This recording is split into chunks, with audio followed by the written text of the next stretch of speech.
पाको हवा पाको हवा अहवाल वनी कर अरबी सां हिन हालत जा हिन उम्मत जा अहवाल वनी कर अरबी सां।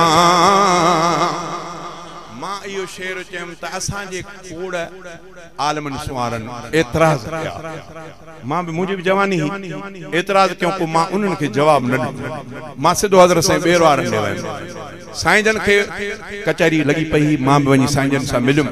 साईं जन हाल अहवाल पुछो। मां साईं जन खे मां निहारियुमि त हाणे ॿिनि माण्हुनि जे मुंहं ते कीअं साईं खे चवां। मां साईं जन खे अर्ज़ु कयो साईं मां पंहिंजे मुंहं सां तव्हां सां अहवाल कंदुमि। साईं जन फरमायो पुट हिन जमात में वांदा थियूं ओॾे ओभारे पासे पंहिंजो प्लाट आहे ओॾे मुंहिंजो थोरो कमु बि आहे ओॾे हलूं था भला तेसिताईं। मां चयो साईं ठीकु आहे। साईं जन ॿियनि खां हाल अहवाल वरिता। आख़िरी वांदा थिया पोइ उन्हनि खे चऊं दादा मुंहिंजो थोरो कमु आहे मां उन सां वञा थो ओॾे प्लाट ॾे। पोइ मूंखे चऊं त पुट असां साईं हज़रत साईं ॿेर वारा ऐं ॿियो मरहूम कादिर बख्श अल्लाह ताला उनजे क़बर जे मथां बि किरोड़ा रम ॼमी फरमाए टियों मां असां टे ॼणा घिटीअ मां हलूं था ओभर तरफ़ मुंहुं करे। पोइ साईं जन खे मां अर्ज़ु कयुमि त साईं मां हिकिड़ो शेर चयो अथमि उन ते कुझु आलम सुवारा मूं ते थोरो नाराज़ थी पिया आहिनि।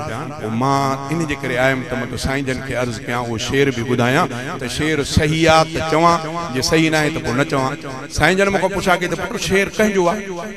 मां अर्ज़ु कयुमि त सलीम ॻाड़ी मोरीअ जो सलीम मरहूम सलीम अल्लाह ताला उनजे क़बर जे मथां बि किरोड़ा रहम जा मीं नाज़िल फरमाए। नालो त ॿियो पर तख़ल्लुस इहो सलीम। पोइ साईं जन खे जॾहिं मां सलीम नालो ॿुधायुमि त साईं जन मूंॾे निहारे करे चयो पुट ॾाढो सालियो इंसान हज़रत ॿेर वारा था जंहिंजे लाइ चवनि सालियो इंसान। मां त साईं हैरान थी वियुमि त साईं ॿेर वारो त चए वॾो सालियो इंसान आहे। पोइ मूंखे चवंदो पुट ॿुधाए हाणे मां घिटीअ में हलां बि थो साईं ॿेर वारनि खे शेर ॿुधाईंदो बि वञा थो। साईं जन सॼो शेर ॿुधी करे चयो पुट पुट सही आहे बिल्कुलु तव्हां चवंदा कयो।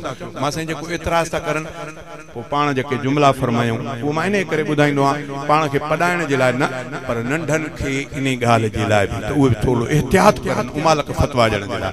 पोइ साईं जन फरमायो त पुट जेको एतिराज़ करे तव्हां उनखे चओ त तूं इन मक़ाम जो ई न आहे माना इहा शइ तूं सम्झ खां मथे आहे तंहिंजे करे तव्हां चओ चई ऐं पाको हवा पाको हवा अहवाल वञी करे अरबीअ सां हिन हालत जा हिन उम्मत जा अहवाल वञी करे अरबीअ सां।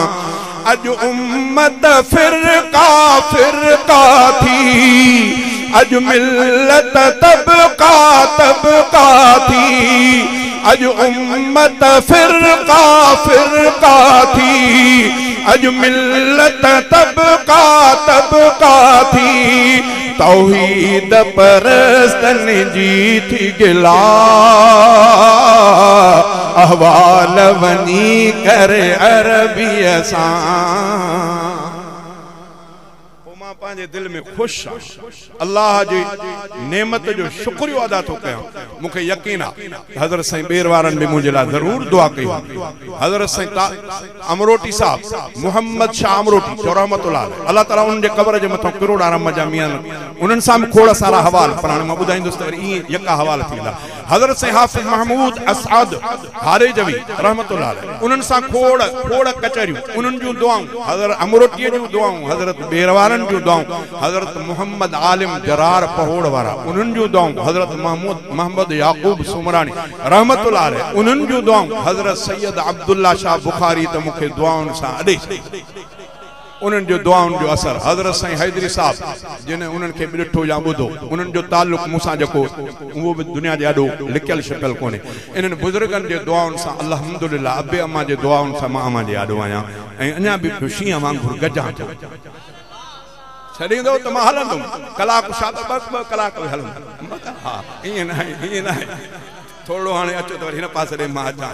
हा मां ईअं चवंदो आहियां त दोस्त उहे जेके हुजनि साहिब ज़ौक़ मूंखे ॿुधनि ऐं मुंहिंजे ॻाल्हि खे सम्झनि बि ईअं छड़ो हेॾो हेॾो वाह वाह सां न ॿुधनि पोइ भले सुभान अल्लाह जो आवाज़ गूंजे बाक़ी छड़ो मां चवां त उथी ॿियो सुभान अल्लाह त उथंदो मजबूर थी करे दिलि में खणी कीअं हुजे पर मजबूर थींदो ईअं